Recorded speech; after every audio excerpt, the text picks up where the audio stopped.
మనము ఒక్కొక్క వారము ఒక్కొక్క అంశాన్ని మధ్యన ధ్యానం చేస్తున్నాం. ఒక వారము ఏ అంశాన్ని ధ్యానం చేశాము? ఆత్మీయ ఆ 3 స్థితుల గురించి ధ్యానం చేశాం.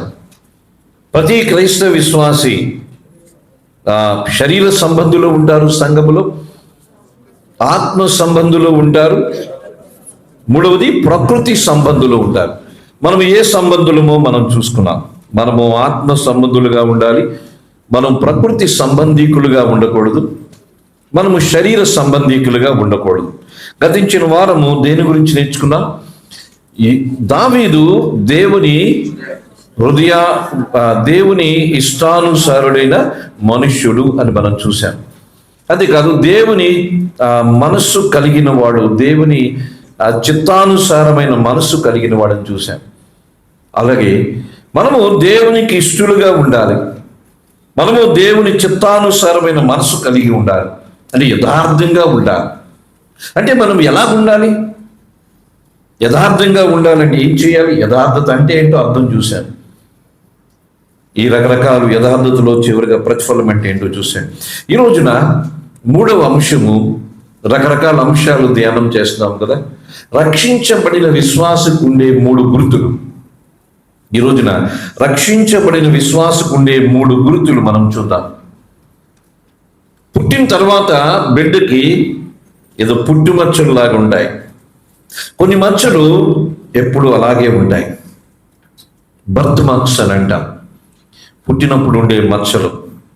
అలాగే మనము తిరిగి జన్మించే పుట్టిన మచ్చలు అంటాం, పుట్టు మచ్చలు అంటాం. ఒక క్రైస్తవ విశ్వాసి పుట్టాడు, లేక 2వ జన్మ పొందాడు. 2 జన్మలు మనకు ఉంటాయి. మొదటి జన్మ తల్లి గర్భంలోంచి వచ్చాం, 2వ జన్మ దేవుని ద్వారా పుట్టాం. ఈ 2 జన్మలు కలిగిన వారికి ఉండే 3 ముఖ్యమైన లక్షణాలు మనం చూద్దాం. యోహాను రాసిన మొదటి పత్రిక 2వ అధ్యాయం, యోహాను రాసిన మొదటి పత్రిక 2వ అధ్యాయం, మనము 4వ వచనాన్ని చదువుతాము, 5వ వచనాన్ని చదువుతాము, 9వ వచనాన్ని చదువుకుంటాం. ఈ 3 వచనాలు కలిసి చదువుకుందాం. రక్షించబడిన వాళ్ళు, 2 జన్మలు కలిగిన వాళ్ళు, లేక తిరిగి జన్మించిన అనుభవం కలిగిన వాళ్ళకు ఉండే 3 లక్షణాలు మనం చూద్దాం. ముందుగా 2వ అధ్యాయము 4వ వచనాన్ని అందరము కలిసి చదువుకుందాం. ఆయనను ఎరిగి ఉన్నానని చెప్పుకొనుచు ఆయన ఆజ్ఞలు గైకొనని వాడు అబద్ధికుడు, వానిలో సత్యమేమీ లేదు. 2వది 5, 6 కూడా చదువుకుందాం. ఆయన వాక్యము ఎవడు గైకొనునో వానిలో దేవుని ప్రేమ నిజముగా పరిపూర్ణమైన. ఆయన యందు నిలిచి ఉన్న వాడనని చెప్పుకునేవాడు ఆయన ఎలాగూ నడుచుకునినో అలాగే తానును నడుచుకున్న బద్ధుడై ఉన్నాడు. 9వ వచనం, వెలుగులో ఉన్నానని చెప్పుకొనుచు తన సహోదరుని ద్వేషించువాడు ఇప్పటి వరకును చీకటిలోనే ఉన్నాడు. ఈ 3 వచ్చిన భాగాల్లో ఒక మాట రిపీట్ అవుతుంది. ఈ 3 వచ్చిన భాగాల్లో ఒక మాట ఏమిటంటే ఆయనని ఎరిగి ఉన్నామని చెప్పుకొనుచు 4వ వచనములో, 6వ వచనములో ఆయన యందు నిలిచి ఉన్నామని చెప్పుకొనుచు, 9వ వచనములో వెలుగులో ఉన్నామని చెప్పుకొనుచు. చెప్పుకునేవాళ్ళు వీళ్ళందరూ ఎవరంటే చెప్పుకునేవాళ్ళు. ఏమని చెప్పుకుంటున్నారు? ఆయనని ఎరిగి ఉన్నామని చెప్పుకుంటున్నారు, తర్వాత ఆయన యందు నిలిచి ఉన్నామని చెప్పుకుంటున్నారు, తర్వాత వెలుగులో ఉన్నామని చెప్పుకుంటున్నారు. ఇలాగ చెప్పుకునేవాళ్ళు సంఘములోనే ఉంటారు. ఇలాగ చెప్పుకునేవాళ్ళు సంఘములో ఉంటారు. They proclaim that they know Jesus Christ. మొట్టమొదటిగా చూస్తే ఆయనని ఎరిగి ఉన్నామని చెప్పుకుంటారు, అనగా యేసు ప్రభు ఎవరో తెలుసని చెప్పుకుంటారు. యేసు ప్రభుని గురించి ఎంతైనా మాట్లాడతారు. అలాగే 6వ వచనములో మేము ఆయనలో ఉన్నామని చెప్పుకుంటారు, ఆయన యందు నిలిచి ఉన్నామని చెప్పుకుంటారు. అలాగే 9వ వచనములో మేము వెలుగులో ఉన్నామని చెప్పుకుంటారు. వీళ్ళందరూ ఎవరంటే ఉన్నాము, ఆయన మాకు తెలుసు, మేము ఆయనతో ఉన్నాము, మేము వెలుగు సంబంధులమి అని చెప్పుకునేవాళ్ళు. అంటే చెప్పుకునే క్రైస్తవులకి ఉండవలసిన లక్షణాలు. మనము క్రైస్తవులుగా చెప్పుకుంటున్నాం అవును కదా. మీరెవరు అంటే ఏం చెప్తాం? క్రైస్తవులు అని చెప్పుకుంటా. ఈ విధంగా చెప్పుకుంటున్న మనము ఎలా జీవించాలి? చెప్పుకుంటున్న మనము ఏ లక్షణాలు కలిగి ఉండాలి? మనం ఏ సంఘంలో ఉన్నా, ఏ డినామినేషన్లో ఉన్నా, మనం ఎంత అనుభవం కలిగిన వారమైనా మనం చెప్పుకునే వారుగా ఉన్నాము. కాబట్టి మనము కలిగి ఉండవలసిన లక్షణాలు ప్రభు తన యోహాను ద్వారా రాయిస్తున్నాడు. యోహాను రాసిన 3 పత్రికలు, యోహాను సువార్త, ప్రకటన గ్రంథము, ఇవన్నీ కూడా యోహానే రాశాడు. యోహాను 5 పుస్తకాలు రాశాడు. యోహాను సువార్త అవిశ్వాసులకి, యోహాను పత్రికలు విశ్వాసులకి, ప్రకటన గ్రంథము అంత్యకాలానికి సంబంధించి. యోహాను సువార్త అవిశ్వాసులకి.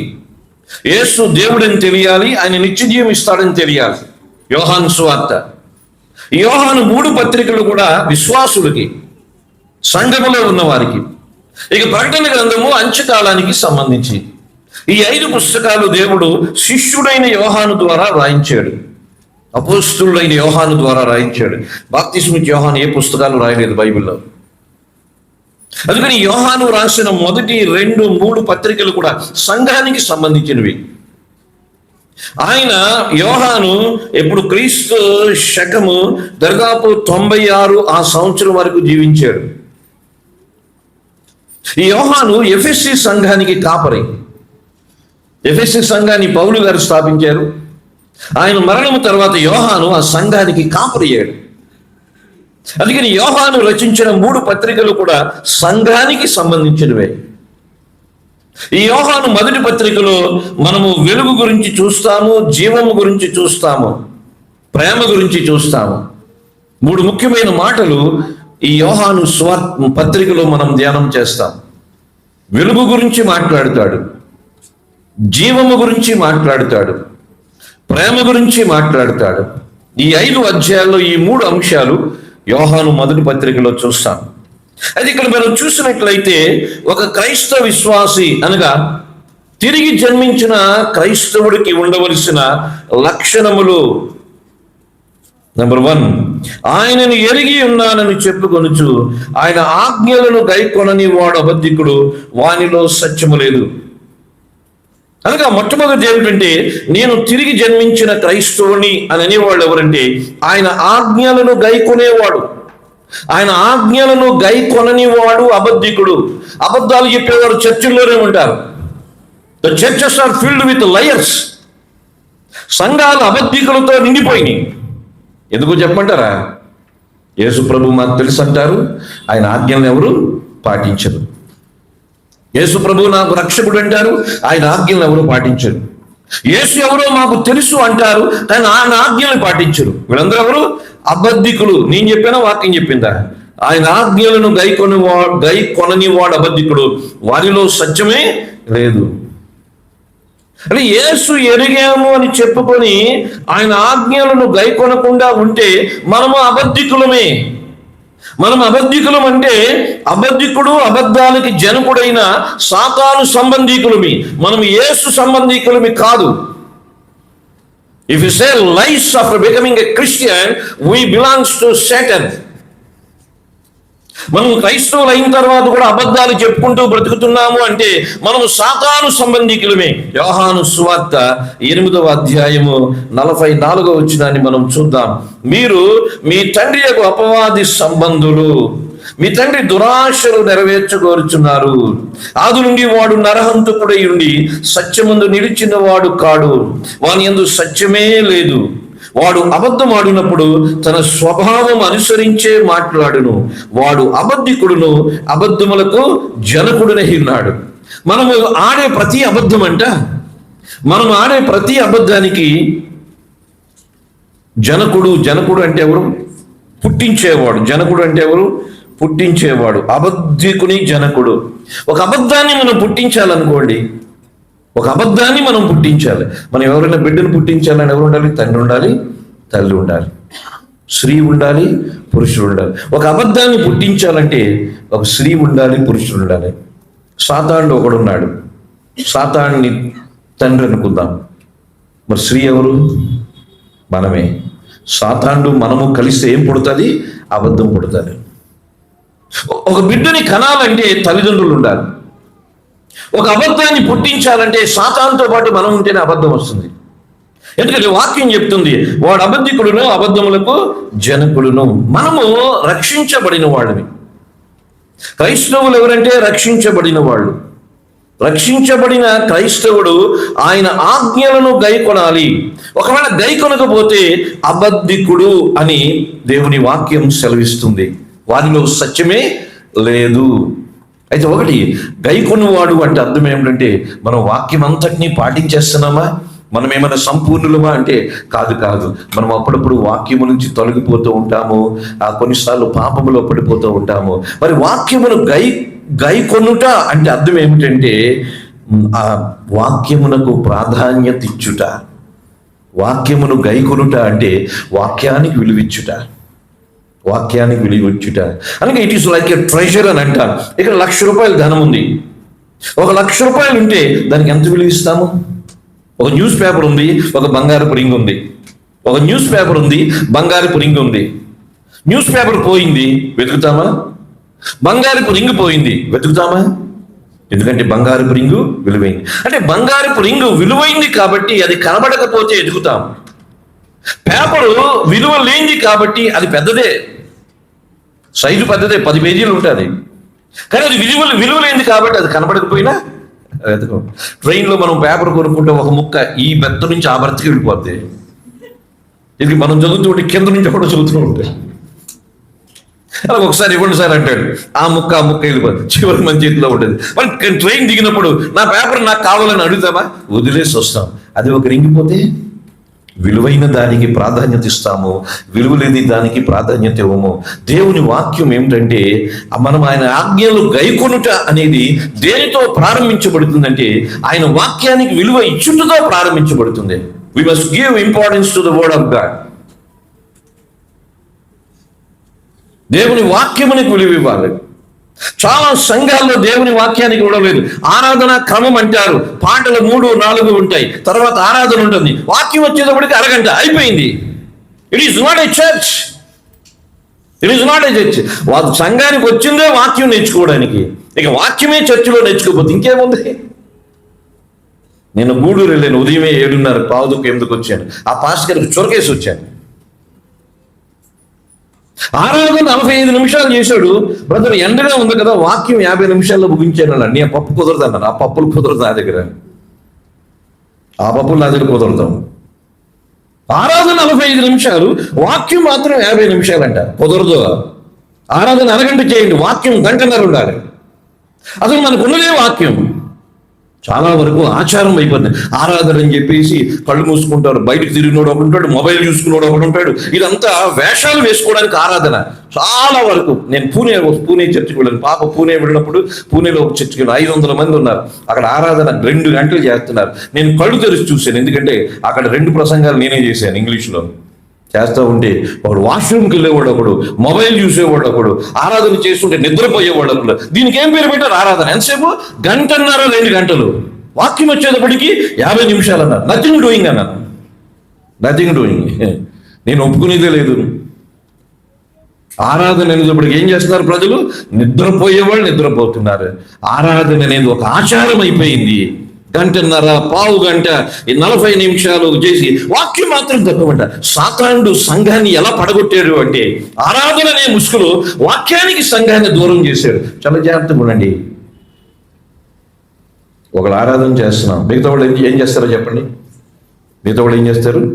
మొబైల్ చూసుకోవడము, నిద్రపోవడము, నీళ్లు త్రాగడము చేస్తారు. కానీ అతని ఆరాధనతో అందరూ ఏకీభవిస్తారా? టైం ఎలా వేస్ట్ అవుతుందో చూడండి. టైం ఎలా వేస్ట్ అవుతుందో. ఇది సాతానుడు ఆరాధనకి అంత సమయాన్ని పెట్టి టైం వేస్ట్ చేసే ప్రోగ్రాం.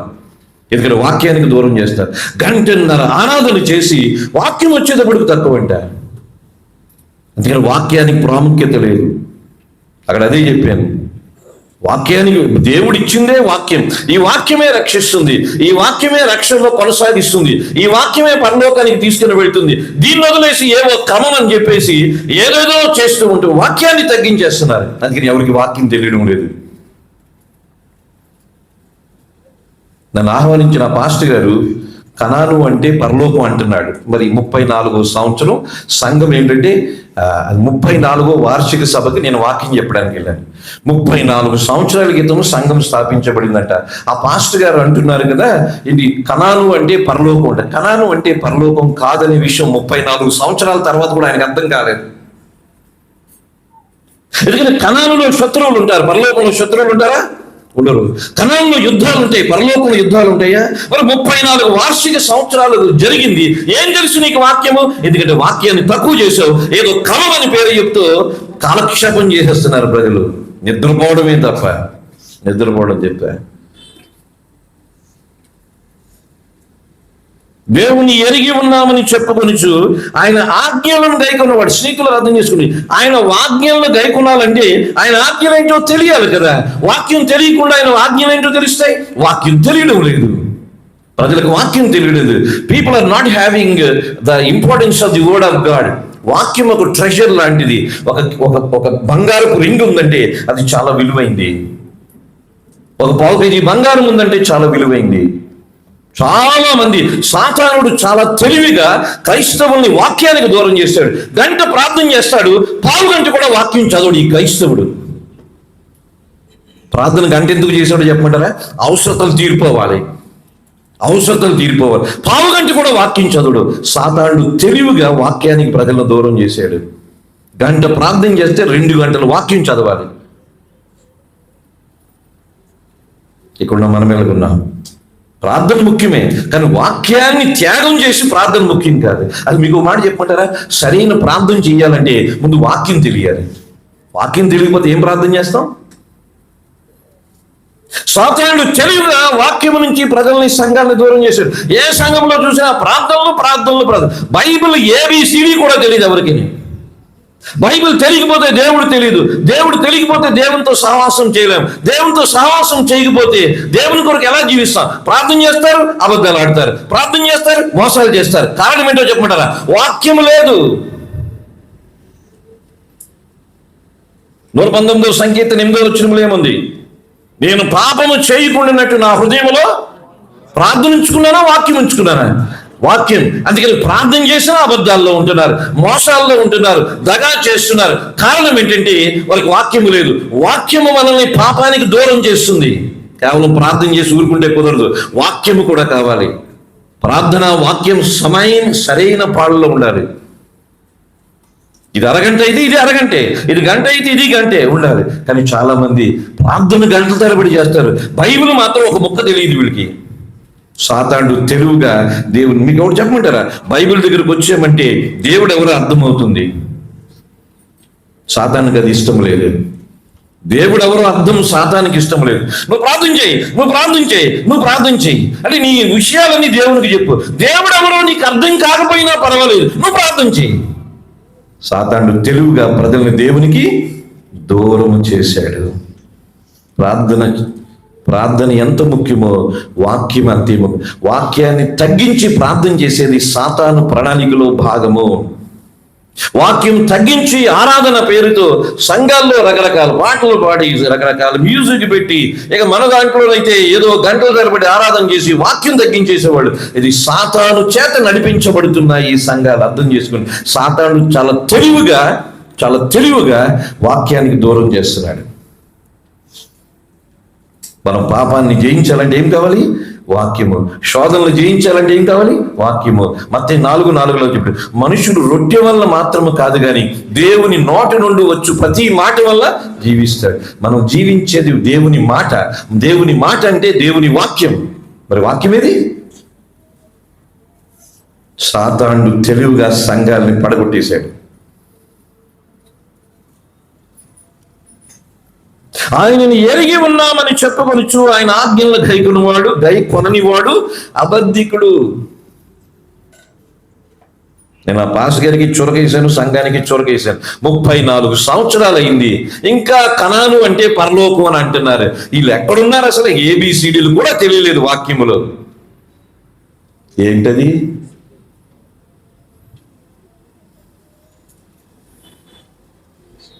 పరలోకంలో యుద్ధాలు ఉంటాయా? పరలోకంలో శత్రువులు ఉంటాయా? కనాను అంటే పరలోకం అని ఎవరైనా అంటారా?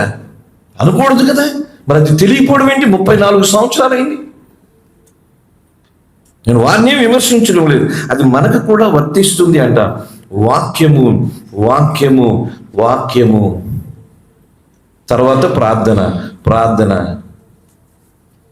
అంతకుముందు ఒకసారి శుక్రవారం మీకు చెప్పడం జరిగింది.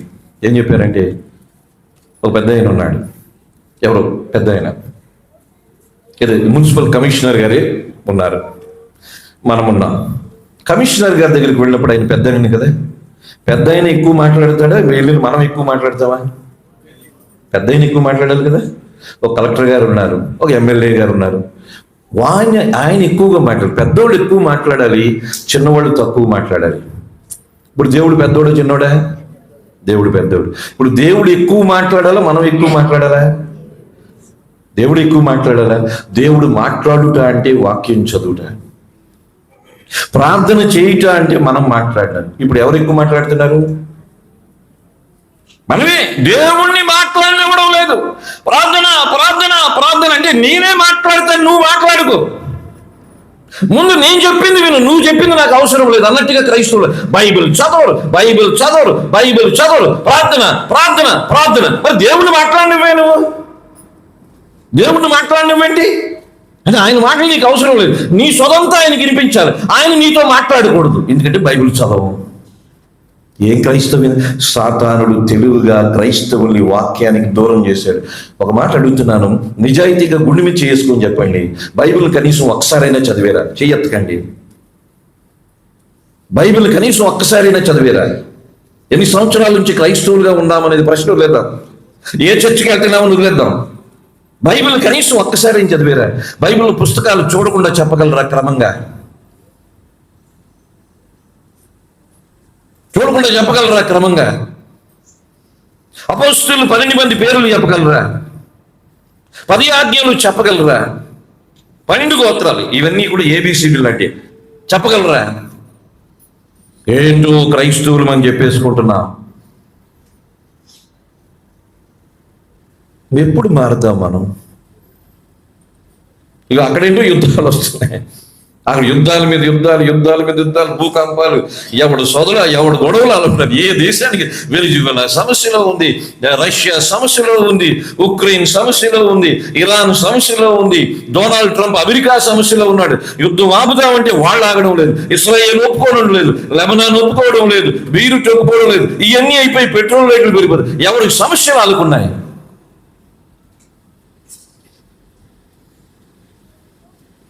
మనం ఎక్కడున్నాం? మనం ఎక్కడున్నాం?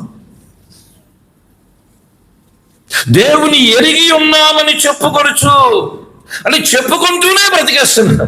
ఎమ్మెల్యే గారు మాకు తెలిసిన 5 సంవత్సరాలు బ్రతికేస్తాడు వీడు, ఆయన పేరు చెప్పి మొత్తం లాగేసుకుంటాడు. ఉంటారు కదా, హైదరాబాద్లో ఒక IPS IAS colony, separate colony ఉంటాయి. ఐపీఎస్ అని చెప్పి ఆవిడ 3 సంవత్సరాలు జనాల దగ్గర కోట్ల రూపాయలు కలెక్ట్ చేసి పోయిపోయింది. నేను ఐపీఎస్ అని చెప్పి చెప్పుకుంటూ, నేను ఐపీఎస్ అని చెప్పుకుంటూ ఆమె అందరినీ మోసం చేసింది. టిప్ టాప్గా తయారయ్యేది, ఖరీదైన కారులో తిరిగేది.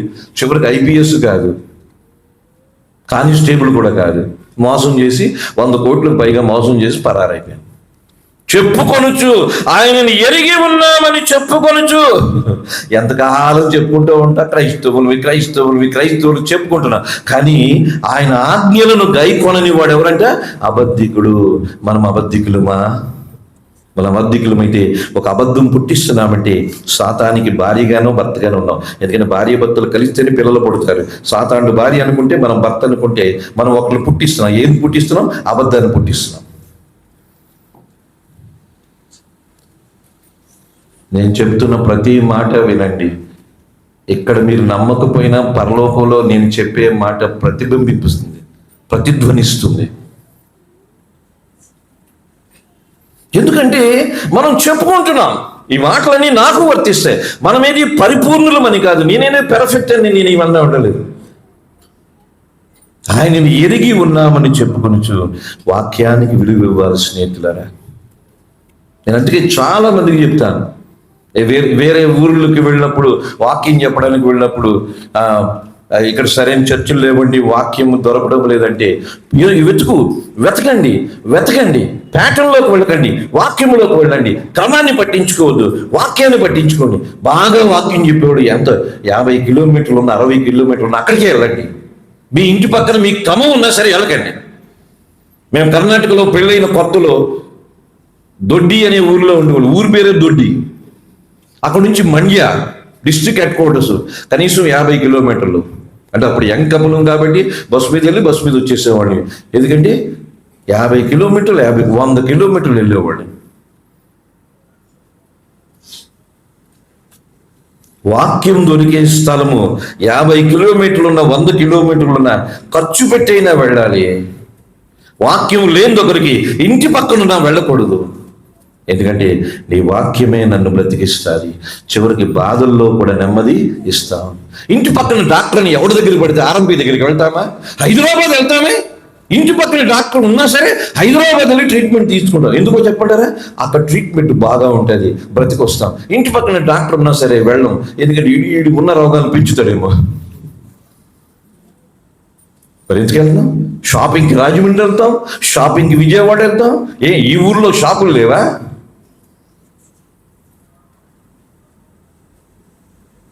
మరి ఇంటి పక్కన చర్చికి ఎందుకు వెళ్తాం? ఎక్కడ వాక్యం ఉంటే అక్కడికే వెళ్ళాలి.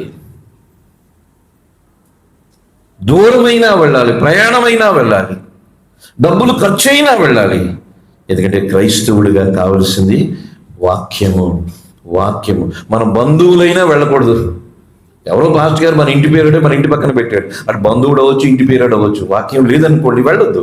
అంటే వాళ్ళని తిరస్కరించబడడం లేదు, వాళ్ళని శత్రువులుగా చూడడం లేదు, వాళ్ళని ప్రేమిద్దాం. కానీ అక్కడ వాక్యం లేదు, బంధుత్వం పక్కన పెట్టేసేయండి. ఎక్కడ వాక్యం దొరుకుతుందో అక్కడికి వెళ్ళాలి. ఒక రోజున దేవుడు అందరినీ ప్రశ్నిస్తాడు. నువ్వు బట్టల కొరకు ఆ ఊరిలో, వైద్యం కొరకు ఆ ఊరిలో, పిల్లల్ని చదివించడం కొరకు విజయవాడ, గుంటూరు పంపిస్తున్నావు, మంచి వాక్యం కొరకు అంత దూరం ఎందుకు వెళ్ళలేదని దేవుడు అడిగితే ఏం సమాధానం చెప్తాం మనం?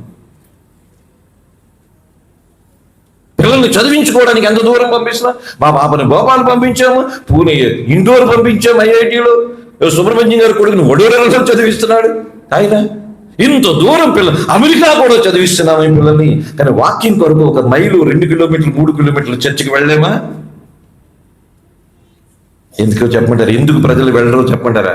వాక్యం అంటే ఆసక్తి లేదు. ఏదో కాలక్షేపం చేసేద్దాం ఈ ఆదివారం, కాలక్షేపం చేసేద్దాం ఈ ఆదివారం. మరి ఏదో కాలక్షేపం కొరకు మీ ఇంటి పక్కన ఉన్న డాక్టర్ దగ్గరికి వెళ్ళొచ్చు కదా. వాడు 1 జబ్బులు 3 జబ్బులుగా చేసి పంపిస్తాడు. ఆయనని ఎరిగి ఉన్నామని చెప్పుకొనుచు ఆయన ఆజ్ఞలను గైకొనని వాడు అంటే అర్థం ఏంటో చెప్తున్నాను. వాక్యానికి విలువ ఇవ్వాలి స్నేహితులారా. మనం ఏదో పెర్ఫెక్ట్ అని కాదు, మనం ఎవరిని సంపూర్ణులు లేము. ఇక్కడ ఏదో తప్పటడుగులు వేస్తున్నాం, అప్పుడప్పుడు పడిపోతున్నాం. కానీ వాక్యానికి విలువిస్తే ఒక రోజున అదే మనల్ని కాపాడుతుంది. ఆ వాక్యం మన హృదయంలో ఉంచుకుంటే ఇది ఒక రోజున పాపము చెయ్యనివ్వదు. 119:133 చరణములో ఉంటుంది, నీ వాక్యములో నా అడుగులు స్థిరపరచుము. ఏ పాపము నన్ను ఎక్కడ స్థిరపడాలి? వాక్యములో, డినామినేషన్లో కాదు. మా బావగారు పాస్టర్ అయిపోయారు, మా అక్క పాస్టర్ అయిపోయింది, మా వాళ్ళు పాస్టర్లు అయిపోయారు, మా వాళ్ళ దగ్గరికి వెళ్ళిపోవడం కాదు. వాక్యములో స్థిరపడాలి. అప్పుడు ఏ పాపము మనల్ని ఏలుబడి చెయ్యదు. ఎంత దూరమైనా వాక్యం కొరకు వెళ్ళాలి స్నేహితులారా. ఇక్కడున్న మీలో చాలా మంది వస్తున్నారు. మరి పిప్పరు దాటి భీమవరం దగ్గర నుంచి వస్తాడు తేజ. సాయంత్రం అలా ప్రతిపాడు నుంచి వస్తున్నారు, మౌంజిపాడు నుంచి వస్తున్నారు, గణపవరం నుంచి వస్తున్నారు. ఈరోజు బ్రదర్ అక్కడ వాక్యం చెప్పాలి కాబట్టి అటు నుంచి అటు వెళ్ళారు. గణపవరం నుంచి వస్తారు, 8:15 కల్లా ఇక్కడికి వచ్చేస్తారు. గణపవరంలో చర్చిలు లేవా? మన ప్యాటర్న్లో చర్చిలు లేవా? ఉన్నాయి, కానీ వాక్యం లేదు. అందుకని గణపవరం నుంచి ఇక్కడికి వస్తున్నారు. ఈరోజు లత కూడా వచ్చేసింది. తెనాల నుంచి వచ్చారు బ్రదర్ భాగ్యరాజు గారు, లతా సిస్టర్.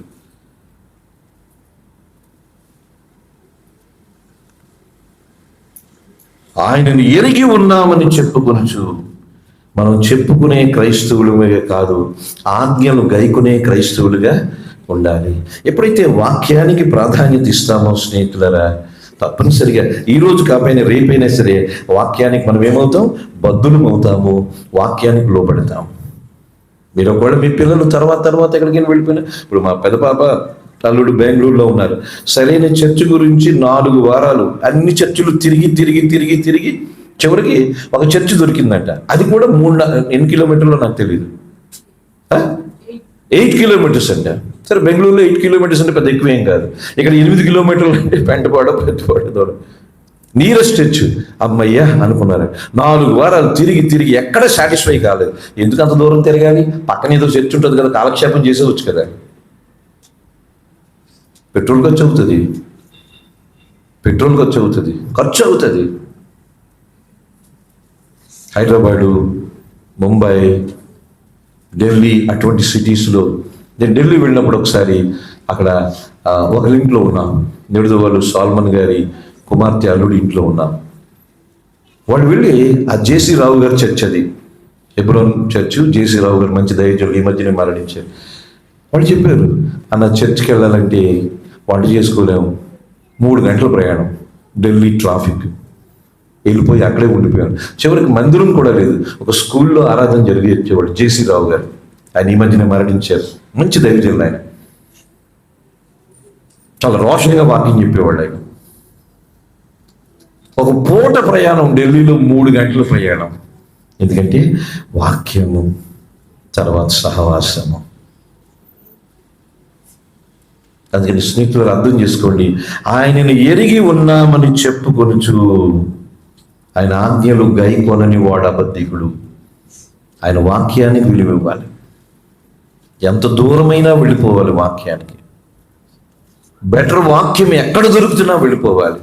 బెటర్ ట్రీట్మెంట్ ఎక్కడ దొరుకుతున్నా వెళ్ళిపోతున్నాం. మరి బెటర్ వాక్యం ఎక్కడ దొరుకుతున్నా వెళ్ళాలి. చాలా ముఖ్యమైనది. ఎందుకంటే ఇది భక్తి జీవితం, చాలా ముఖ్యమైనది. లేకపోతే అబద్ధికులుగానే ఉంటాం. ఆ వాక్యము ఎప్పుడైతే మనకు వచ్చిందో ఆ వాక్యము మనల్ని నడిపిస్తుంది. వాక్యము మన మీద అజమాయిషీ చెయ్యాలి. మన మీద అజమాయిషీ చేయవలసిన వాక్యమే, ఇది కాదు. నేనేదో మాట్లాడాను, వాక్యం కాకుండా ఏదైనా మాట్లాడాను అనుకోండి, మీరు పాటించవచ్చు, పాటించుకోవచ్చు. ఏదో చదువు గురించో వ్యాపారం గురించో నేను ఏదైనా చెప్పాను అనుకోండి, నా మాటలు తిరస్కరించవచ్చు, ఎందుకంటే అది వాక్యము కాదు. కానీ వాక్యం అయితే దానికి మనం ఏమవ్వాలి? లోబడ. వాక్యం మన మీద ప్రభుత్వం చెయ్యాలి. Word of God should lord upon us అంటాం. దీన్ని లార్డ్షిప్ ఆఫ్ జీసస్ క్రైస్ట్ అంటాం. ఎందుకంటే ఆయన వాక్యమైన దేవుడు. వాక్యమే శరీరాన్ని కప్పుకొని వచ్చాడు. ఆయనే యేసు ప్రభు. అందుకని మనం రక్షించబడ్డాము అన్నదానికి మొదటి గుర్తు ఏమిటంటే వాక్యమును గైకొంటాము, లేక వాక్యానికి అత్యంత విలువిస్తాము. వాక్యాన్ని ట్రెజర్, ఒక ఆస్తిగా, స్వాస్యముగా చూస్తాము. ఆ వాక్యాన్ని గైకొంటాము, లోబడతాం. ఇది నేను పుట్టేను అన్నదానికి ఒక గుర్తు. పుట్టుమచ్చలు ఉన్నాయా? ఉన్నాయి, అందరికీ ఉంటాయి. 10th క్లాస్లో a mole on left side of the nose, a mole, ఏదో ఒక మోల్ ఉంది. మరి నేను పుట్టాను, యేసులో నేను పుట్టానంటే ఆ పుట్టిక గుర్తు ఏమిటంటే నేను ఆయన ఎరిగి ఉన్నానని చెప్పుకుంటూ ఆయన ఆజ్ఞలు గై కొనని వాడిగా ఉండను, ఆయన ఆజ్ఞలు గై కొనేవాడిగా ఉంటాను. పెర్ఫెక్ట్ కాదు, మనం సంపూర్ణంగా వాక్యాన్ని గైకొంటున్నాము అని చెప్పలేము. కనీసం ఆయన వాక్యానికి విలువ ఇవ్వాలి. ఆ దాహం ఉండాలి. వాక్యాన్ని మిస్ అవ్వకూడదు. ఒకప్పుడు సినిమాలు చూసేవాళ్ళు ఉంటారు, తెరలు లేసేవి కదా, తెర లేవడము, తెర పక్క వెళ్ళడం, తెర లాగకుండా వెళ్ళి కూర్చునేవాడు తెలుసా? తెరలాగకుండా కూర్చునేవాడు. ఎందుకంటే ఫస్ట్ అడ్వర్టైజ్మెంట్ నుంచి అన్నీ చూడాలి. ఏ టైటిల్, మీ డైరెక్టర్ ఎవరు, ప్రొడ్యూసర్ ఎవరు, అవి కూడా చూసేయాలి. వాక్యానికి ఆసక్తి ఉండాలి. చర్చికి రావడానికి ఆసక్తి ఉండాలి. మనం అప్పుడే సత్యం. ఇది పుట్టుమచ్చ. మనం తిరిగి జన్మించాం అనే దానికి ఒక గుర్తు. ఇది నెంబర్ 1 గుర్తు ఏంటంటే వాక్యం మన మీద అజమాయిషి చేయాలి. రెండవ గుర్తు చూడండి, 6వ వచనంలో చూస్తాము. ఆయన యందు నిలిచి ఉన్నవాడనని చెప్పుకునేవాడు ఆయన ఎలాగూ నడుచుకొనినో అలాగే తానును నడుచుకున్న బద్ధుడై ఉన్నాను. రెండవది, ఆయనలాగా జీవించాలి. మేము యేసు ప్రభులో ఉన్నాం. We are in Christ Jesus. మేము యేసులో ఉన్నామని చెప్పుకుంటున్నారు. మీ మతం ఏదండి? మేము క్రైస్తవ మతం అనుకుంటే మీరు ఏ మతంలో ఉన్నారని కొంతమంది అడుగుతారు కదా, పాపం తెలియదు. మేము క్రైస్తవ మతంలోనే ఉన్నామండి అని. క్రైస్తవ మతంలో ఉన్నారు. వాళ్ళకి మార్గం అని తెలియదు. క్రైస్తవ మతంలో ఉన్నామంటే క్రీస్తులో ఉన్నాము అని లెక్క. మీరు మతం పుచ్చుకున్నారా అంటే రకరకాల పదాలు ఉన్నాయి క్రైస్తవులకి. మేము క్రీస్తులో ఉన్నామని చెప్పుకుంటూ ఆయన ఎలాగూ నడిచినో అలాగూ మనం నడవ బద్ధులమై ఉన్నాం, నడుచుకొన బద్ధులమై ఉన్నాం. నడుచుకొన బద్ధులమి. బద్ధులు అంటే అర్థం ఏంటంటే ఖచ్చితంగా నడవాలి. ఇక దాంట్లో రాజీ లేదు. ప్రతి క్రైస్తవ విశ్వాసం ఎలా నడవాలంటే ఆయన ఎలాగూ నడిచెనో అలాగూ నడవాలి. చూడండి, యోహాను మొదటి పత్రికే 4వ అధ్యాయం 17వ వచనాన్ని ఒకసారి చదువుతామంటారా? తీర్పు దినమందు మనకు ధైర్యము కలుగునట్లు దీనివల్ల ప్రేమ మనలో పరిపూర్ణము చేయబడి ఉన్నది. ఎలయనగా ఆయన ఎట్టివాడై ఉన్నాడు, మనము కూడా ఈ లోకములో అట్టివారమే. మనము యేసు ప్రభు ఈ లోకములో 33.5 సంవత్సరాలు జీవించాడు. యేసు ప్రభు ఈ లోకములో ఎలాగూ ఉన్నాడో మనము ఈ లోకములో అలాగే ఉండాలి అంట. ఉన్నామా? ఇదే క్రైస్తవ జీవితం అంటే. యేసులాగా జీవించాలి. రక్షించబడిన ప్రతి ఒక్కరూ యేసులాగా బ్రతకాలి. యేసు ప్రభు 33.5 సంవత్సరాలు ఆయన జీవించారు ఈ భూమి మీద. మనము కూడా భూమి మీద జీవించినంతకాలము యేసులాగా జీవించాలి.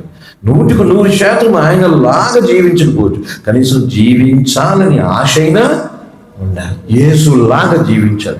Lifestyle of Jesus Christ, Yesu జీవన విధానం. క్రికెట్ అంటే చాలా మందికి పిచ్చి ఉంటుంది, యంగ్స్టర్స్కి. కోహ్లీనో పెట్టుకుంటారు, ఎంతోమంది తెండూల్కర్ని పెట్టుకున్నవాళ్ళు. ఇప్పుడు ఎవరో కొత్త ప్లేయర్స్ వస్తారు కాబట్టి వాళ్ళని పెట్టుకుంటారు. అది ఫుట్బాల్ అంటే పిచ్చి కొంతమంది ఉంటుంది. వాళ్ళు మెస్సీనో పెట్టుకుంటారు, రొనాల్డోనో ఎవరినో పెట్టుకుంటారు. ఎందుకంటే ఫుట్బాల్ వరల్డ్ కప్ జరుగుతుంది ఇప్పుడు. వాళ్ళలాగే హెయిర్ కటింగ్. వాడు ఇక్కడ గీత గీసారంటే ఇక్కడ గీత గీస్తారు, అంటే ఇక్కడ నుంచి ఒక గీత వస్తుంది. వాడు పిల్లగేసుకున్నాడంటే వీళ్ళు పిల్లగేసుకుంటారు. ఎందుకంటే వాళ్ళని హీరోగా వాళ్ళు ఆరాధిస్తారు. సరే, అది స్పోర్ట్స్ సెలబ్రిటీస్ని అనుకరించుట యంగ్స్టర్స్ అది చేస్తూ ఉంటారు. అయితే ఒక క్రైస్తవ విశ్వాసిగా మనము మన హీరో ఎవరు? యేసు ప్రభు. ఆయనలాగా జీవించాడు. యేసు ఎలా జీవించాడు? 3 విషయాలు చెప్తాను. యోహాను పత్రికలోని యేసు ఎలా జీవించాడో చెప్తాను. చూడండి, మొదటి అధ్యాయం 5వ వచనంలో చూస్తే, మేము ఆయన వలన విని మీకు ప్రకటించు వర్తమానం ఏమనగా దేవుడు వెలుగై ఉన్నాడు, ఆయన యందు చీకటి ఎంత మాత్రమును లేదు. వెలుగు అంటే నిజాయితీ అని గుర్తు, వెలుగు అంటే పరిశుద్ధత అని కూడా గుర్తొస్తుంది. వెలుగు. యేసు ప్రభు ఎవరంటే నిజాయితీ పరుడు. He was sincere. యేసు నిజాయితీ పరుడు. యేసు ప్రభు ఎక్కడైనా అబద్ధం ఆడాడా? యేసు ప్రభు ఎవరైనా డబ్బులు తీసుకుని ఎక్కుంటాడా? యేసు ప్రభు ఎవరైనా మోసం చేశాడా? యేసు ప్రభు వస్తానని రాలేదా? యేసు ప్రభు రానని చెప్పి ఎక్కడికి వెళ్ళిపోయాడా? యేసు నిజాయితీ పరుడు. యేసులో సిన్సియారిటీ ఉంది. ఆయన వెలుగై ఉన్నాడు. వెలుగు అంటే అంత బహిర్గతం చేస్తుంది. నిజాయితీ పరులు ఎవరంటే ఉన్నదన్నట్టుగా ఉంటారు. దీన్ని ఒక రకంగా యథార్థత అని కూడా చెప్పుకోవచ్చు. ఇంకో కోణంలో పరిశుద్ధత అని కూడా చెప్పుకోవచ్చు. యేసు నిజాయితీపరుడు. Jesus was honest, sincere. ఆయన ఈ లోకంలో నిజాయితీగా జీవించాడు. ఒకసారి మతనాయకులు అంటారు, నువ్వు మోమాటం లేనివాడివి, నువ్వు సత్యవంతుడివి అని అంటారు యేసు ప్రభుని గురించి. యేసు ప్రభు కూడా అంటాడు, మీ మాట అవునంటే అవును, కాదంటే కాదు. మత్తయి సువార్త 5వ అధ్యాయంలో. అంటే నిజాయితీ.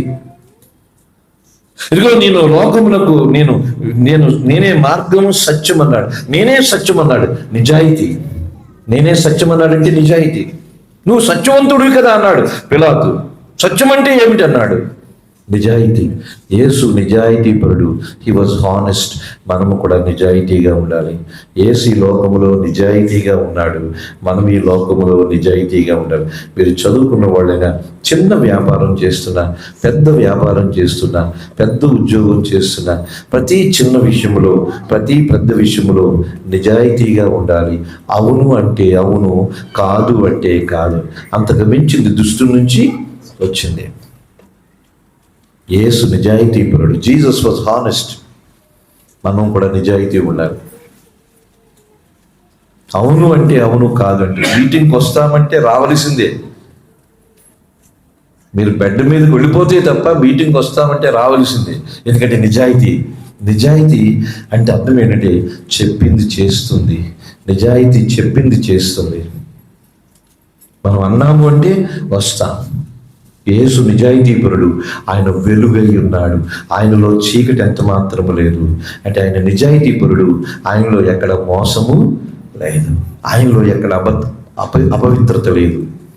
Jesus was honest. క్రైస్తవులు ఎవరంటే హానెస్ట్.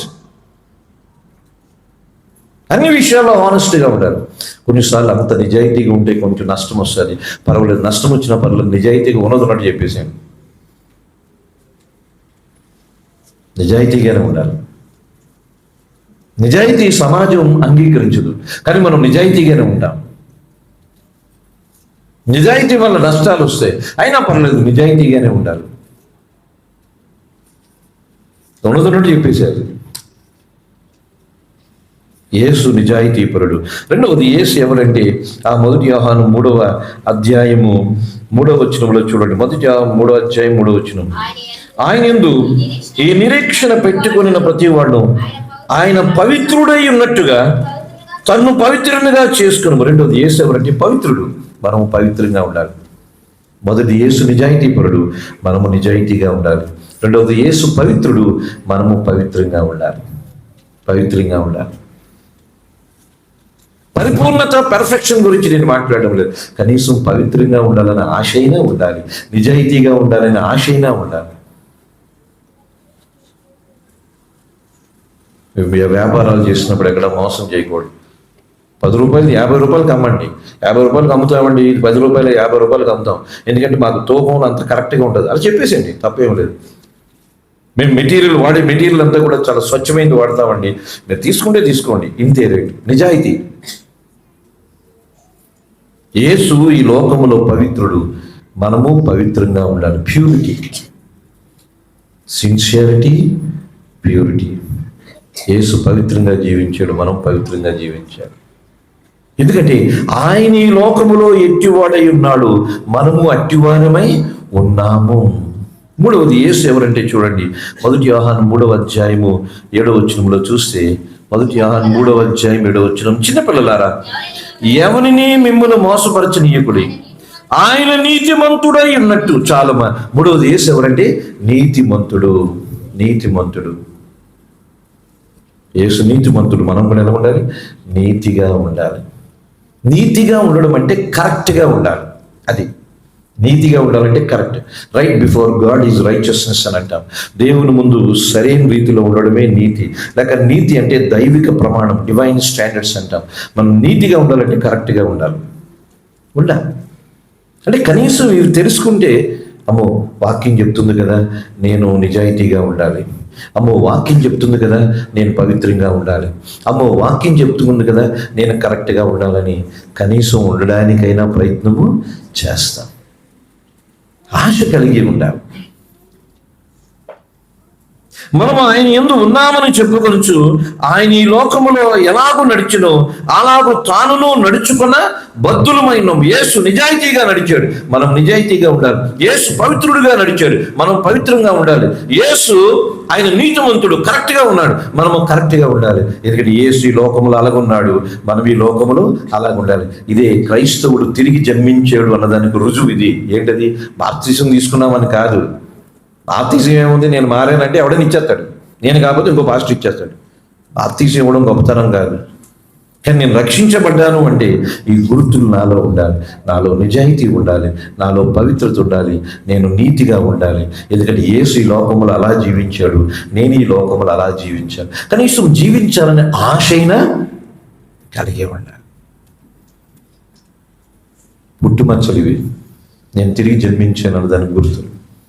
సో మొదటిది ఏం చెప్పాము? వాక్యం మన మీద అజమాయిషి చెయ్యాలి. రెండవది ఏం చెప్పాము? యేసుని లాగా జీవించాలి. మూడవది చివరిది చూడండి, 9వ వచనం చదవడమ్మా. 2వ అధ్యాయం 9వ వచనం. వెలుగులో ఉన్నానని చెప్పుకొనుచు తన సహోదరుని ద్వేషించేవాడు ఇప్పటి వరకు చీకటిలో ఉన్నాడు. మూడవది ఆయనలాగా ప్రేమించాలి. Love like Jesus, live like Jesus, lordship of Jesus, love like Jesus. ఆయనలాగా. ఎందుకంటే మనం వెలుగులో ఉన్నామని చెప్పుకుంటాం. క్రైస్తవ్యం వెలుగు గురించి మాట్లాడుతుంది, వాక్యం వెలుగు గురించి మాట్లాడుతుంది. యేసు ప్రభువు వెలుగు అని అన్నాం. ఇప్పుడే బ్రదర్ కూడా చెప్పాడు. ఏంటి వెలుగు అంటే? ఆయనలో వెలుగుంది. మనము తన సహోదరుని ప్రేమిస్తే మనము కూడా వెలుగులో ఉన్నట్టే. ఒకే ఒక ఉదాహరణ చెప్పి నేను ముగించేస్తాను. యోహాను సువార్త 13వ అధ్యాయం చూడండి. యోహాను సువార్త 13వ అధ్యాయం. చాలా విషయాలు ఉన్నాయి కానీ సమయం అవుతుంది కాబట్టి నేను ముగించేస్తాను. యోహాను సువార్త 13వ అధ్యాయం జస్ట్ అలా తీసి ఉంచండి. యోహాను సువార్త 13వ అధ్యాయంలో యేసు ప్రభు శిష్యుల పాదాలు ఏం చేస్తున్నాడు? కడిగాడు. 5వ వచనములో, అంతట పళ్ళెములో నీళ్లు పోసి శిష్యుల పాదములు కడుగుటకును తాను కట్టుకొని ఉన్న తువాలుతో తుడుచుటకును మొదలుపెట్టాడు. కడిగాడు, తుడిచాడు. యేసుప్రభు 2 పనులు చేశాడు. కడిగాడు, తుడిచాడు. ఎవరు పాదాలు కడిగి తుడిచాడు? శిష్యులు. ఎవరా శిష్యులు? చూడండి, కొంతమంది శిష్యుల పేరు చెప్తాను. పేతురు ఎవరంటే దుండుకు స్వభావం కలిగిన వాడు. పేతురు చాలా స్పీడు. ఇదిగో నేను మరి ఆ మతనాయకుడి చేత అప్పగించబడి నన్ను కొరడాలతో కొడతారు, నన్ను సిలువ వేస్తారు, నేను తిరిగి లేస్తానంటే అది నీకు దూరమగును కాక అన్నాడు చేయబట్టుకొని. అసలు ఏం చేస్తున్నాడు పేతురు? యేసు ప్రభు భూమి మీదకి వచ్చిందే సిలువ మరణానికి, అది నీకు దూరమగును కాక అన్నాడు. పేతురు షార్ట్ టెంపరు. పేతురు త్వరగా రియాక్ట్ అవుతాడు. ఇప్పుడు యేసు ప్రభు ఎవరి పాదం కడిగాడు? పేతురు. అంటే ఎవరు పేతురు? స్పీడు, తొందరపాటు, ఏ మాట మాట్లాడాలో ఏది మాట్లాడాలో తెలియదు. అతని పాదం కూడా పేతురు కడిగాడు. మనం కడగలమా? అంటే మనం కడగడం అంటే ఇప్పుడు పల్లెల్లో అటువంటి వాళ్ళని మనము ఆహ్వానించగలము. కొందరు పేతురులాగా ఉంటారు, కంగారు పడతారు, చాలా స్పీడ్గా ఉంటారు, దుండుగు స్వభావం కలిగి ఉంటారు. కొన్ని స్పీడ్లో ఏవో మాట్లాడుతూ ఉంటారు. అటువంటి పేతురు పాదములు ప్రభువు కడిగాడు. అటువంటి వారిని మనం ప్రేమించగలమా? ప్రేమించాలి. రెండవది, యోహాను యాకోబు ఉన్నారు కదా, ఆయన శిష్యుల్లో యోహాను యాకోబులు ఎవరంటే ఆయన తల్లి వచ్చి అంటుంది, వారు ఉరిమిడి వారని ఉంది బైబిల్లో. ఉరిమిడి వారు తల్లి వచ్చి అంటది, బాబా నువ్వు పరలోకం వెళ్ళిపోయిన తర్వాత ఆ తండ్రి సింహాసం కుడివైపు ఒకడు ఎడవైపు అప్పుడు మా కొడుకులు పెట్టేయాలంట. అంటే స్వార్థం. యోహాను యాకోబు ఎవరు? స్వార్థప్రియులు. కానీ వాళ్ళ పాదాలు కలిగాడు లేదా? మనలో కూడా స్వార్థప్రియులు ఉండొచ్చు, కానీ వారిని కూడా ఏం చేయాలి? ప్రేమించాలి. పేతురు లాంటి స్పీడు, వారిని ప్రేమించాలి. యాకోబు యోహాను స్వార్థప్రియులు, వారిని ప్రేమించాలి. ఇంకెవరుంటారో చెప్పంటారా? తోమా ఉంటాడు. తోమా అనుమానపు పక్షి, ఏది అంత త్వరగా నమ్మడు. సో అనుమానస్తులు కూడా ఉంటారు. తోమా పాదం కడిగాడు యేసు ప్రభు. అటువంటి వారిని కూడా మనం ప్రేమించాలి. ఇంకొక ఆయన ఉంటాడు శిష్యుల్లో, ఇంకొక ఆయన ఉంటుంది, జిలోతీయుడైన యోసేప, జిలోతీయుడైన యాకోబా. చూడండి, అది మీకు చూపిస్తాను. మత్తయి సువార్త అంటే ఆ మాటకి అర్థం మీరు తెలుసుకోవాలి. మత్తయి సువార్త 10వ అధ్యాయం ఒకసారి చూడండి. మత్తయి సువార్త 10వ అధ్యాయంలో ఫిలిప్పు 3వ వచనములో ఫిలిప్పు, బర్తొలొమయి, తోమా, సుంకరి అయిన మత్తయి, అల్ఫై కుమారుడికి యాకోబు, తత్తయ్య అయిన మారు పేరు గల లెబ్బై, కనానీయుడైన సీమోను, సుంకరైన మత్తయ్య ఉన్నాడు. సుంకరైన మత్తయ్య ఎవరు? సుంకర్ అంటే ఎవరు? పన్ను వసూలు చేసుకుని ఎక్స్ట్రా తీసేసుకున్న వాళ్ళు అప్పుడు. ఇప్పుడు మత్తయ్య పాదాలు యేసు ప్రభు కడిగడే లేదా? లంచం గుండి అయి ఉండవచ్చు ఒకప్పుడు. మత్తయ్య పాదాలు కడిగాడు. ఇక తర్వాత అంద్రియ ఉంటాడు. అంద్రియ ఎవరు? పేతురు సహోదరుడు. అంద్రియ కాము, ఏది పట్టించుకోడు, అలాగ వస్తాడు అలాగే వెళ్ళిపోతాడు. అంద్రియకి ఏది పట్టింపు ఉండదు, అంటే సున్నితత్వం లేనివాడు, నాకెందుకులే అన్నట్టుగా ఉండి వెళ్ళిపోయేవాడు అంద్రియ పాదాలు యేసు ప్రభు కడిగాడు లేదా? అటువంటి ఏమీ పట్టించుకొని అంద్రియ పాదాలు కడిగాడు. స్పీడ్ అయిపోయి షార్ట్ టెంపర్ ఉన్న పేతురు పాదాలు కడిగాడు. స్వార్థప్రియులైన యాకోబు యోహాను పాదాలు కడిగాడు. అలాగే అనుమానపు వ్యక్తి అయిన తోమా పాదాలు కడిగాడు. అలాగే యేసు ప్రభుని అప్పగించబోతున్నాడు అని తెలిసి కూడా ఇస్కరియోతు యూదా పాదాలు కడిగాడు.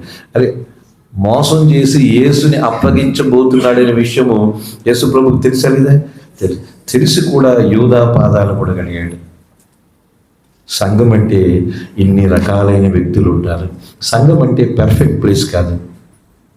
సంఘములో పేతురులు ఉంటారు, సంఘములో యాకోబు యోహానులు ఉంటారు, సంఘములో తోమాలు ఉంటారు, సంఘములో ఇస్కరియోతు యూదాలు ఉంటారు, సంఘములో రకరకాల వ్యక్తులు ఉంటారు. కానీ అందరినీ ఏం చేయాలి? మనము ప్రేమించాలి. యేసు అందరి పాదాలు కడిగాడే లేదా? మనం కూడా అందరినీ ఏం చేయాలి? ప్రేమించాలి. స్వభావం వేరుగా ఉంటుంది. యేసు ప్రభుకి 12 మంది స్వభావం తెలుసు, అయినప్పటికీ అందరి పాదాలు కడిగాడు, అనగా ప్రేమించాడు. ఎవరైనా సహోదరుడు స్వభావాలు ఇలాగ ఉన్నప్పటికీ మనం ఏం చేయాలి? ప్రేమించాలి. Should love like Jesus. Yesu వలె అందరినీ ప్రేమించాలి. ఎందుకంటే యేసు ప్రభువుకున్న 12 మందిలోనే ఒక్కొక్కడు ఒక్కొక్క వ్యక్తిత్వం కలిగిన వాడు. సంఘములో 100 మంది, 200 మంది, 300 మంది ఉన్న ఎన్ని వ్యక్తిత్వాలు కలిగిన వాడు ఉంటారు. కానీ అందరినీ ఏం చేయాలి? ప్రేమించాలి. ఎవరిని తృణీకరించకూడదు. ఏదైనా మాట అనాలంటే అనేయడమే, తిట్టాలంటే తిట్టడమే, కానీ ఎవరిని తృణీకరించి శత్రువుగా చూడకూడదు. యేసు వలె ప్రేమించాలి. యేసు గద్దించాడు, కానీ యేసు ప్రేమించాడు. ఇదే మన పుట్టుమచ్చ. నేను రక్షించబడ్డాను అన్నదానికి గుర్తు ఏమిటంటే యేసు అందరినీ ప్రేమించాడు. మనము వెలుగులో ఉన్నామని చెప్పుకొనొచ్చు మనము కూడా యేసు వలె అన్ని రకాల వ్యక్తిత్వం కలిగిన వాళ్ళని ప్రేమించాలి. చర్చ్ అంటే పరిపూర్ణులు ఉండే స్థలం కాదు. సంఘం అంటే పరిపూర్ణత లేని వారు పరిపూర్ణతలోకి రాబడే స్థలం. అంతే. అందరూ పెర్ఫెక్ట్గా ఏ చర్చిలో ఉండరు. అన్ని రకాల వ్యక్తిత్వాలు ఉంటారు. కానీ అందరినీ ఏం చేయాలి? ప్రేమించాలి. యేసు చేశాడు, మనము చేయాలి. నేను తిరిగి జన్మించాను అన్నదానికి 3 గుర్తులు చెప్పాను. 1, వాక్యమును ఇష్టపడాలి, వాక్యానికి లోబడాలి. 2వది, ఆయన ఎట్టివాడు మనము అట్టివాడుగా ఉండాలి. ఆయన నిజాయితీపరుడు, ఆయన పవిత్రుడు, ఆయన నీతిమంతుడు, మనం అలా ఉండాలి. 3వది, ఆయన లోకములో అందరినీ ప్రేమించాడు, మనం కూడా అన్ని రకాలైన వ్యక్తులను ఏం చేయాలి? ప్రేమించాలి. ఇవే నేను తిరిగి జన్మించేను అన్నదానికి 3 ముఖ్యమైన గుర్తులు. పుట్టుమచ్చలు, రక్షించబడ్డాం. కళ్ళు మూసుకుందాం, ప్రార్థన చేసుకుందాం, బల్లో పాల్గొందాం. దేవుడు బ్రదర్ వస్తారు, మనం పరీక్షించుకుందాం ఒకసారి. నేను తిరిగి జన్మించాను. ఇక్కడ ఎవరైనా రక్షణ లేని వారు ఉంటే దయచేసి మీరు కూడా రక్షణ పొందాలి. యేసుక్రీస్తు ప్రభువు ఇచ్చే ఆ ఉచిత రక్షణ మీరు కూడా పొందాలి. ఆయన ఇచ్చే మారు మనసు పశ్చాత్తాపానికి రండి. ఆయన ఇచ్చే రక్షణ పొందండి. రక్షించబడితే ఆయన ఎరిగి ఉన్నాము, ఆయన ఆజ్ఞలు గైకుంటాము. రక్షించబడితే ఆయన జీవించినట్టుగా జీవిస్తాము. రక్షించబడితే ఆయనలాగా అందరినీ, అన్ని రకాలైన ప్రజల్ని ప్రేమిస్తాము. రక్షించబడ్డాము అన్నదానికి 3 గుర్తులు. ఒకవేళ మేము ఇప్పటికే రక్షించబడ్డాం అని చెప్పుకుంటున్న వాళ్ళు మరి ఆయన ఆజ్ఞలు గైకుంటున్నామా? ఆయన ఈ లోకములో ఎట్టివాడిగా ఉన్నాడో మనం ఈ లోకములో అట్టివారిగా ఉన్నామా? ఉండాలని ఆశ ఉందా? ఆయన అందరినీ ప్రేమించారు, పాదాలు కడిగాడు. మనం అందరినీ ప్రేమించగలుగుతున్నామా? లోపాలుంటాయి, బలహీనతలు ఉంటాయి, కానీ అందరినీ ప్రేమించాలి. అప్పుడే వెలుగులో ఉన్నట్లు లెక్క. ఇవే క్రైస్తవ విశ్వాసకుండే పుట్టుక గుర్తులు, బోర్న్ అగైన్ సైన్స్. ఆలోచిస్తూ యోచిస్తూ సరి చేసుకుంటూ బల్లోపాలు ఉందాం, మౌనంగా ఉందాం, ఎవరి కదలదు.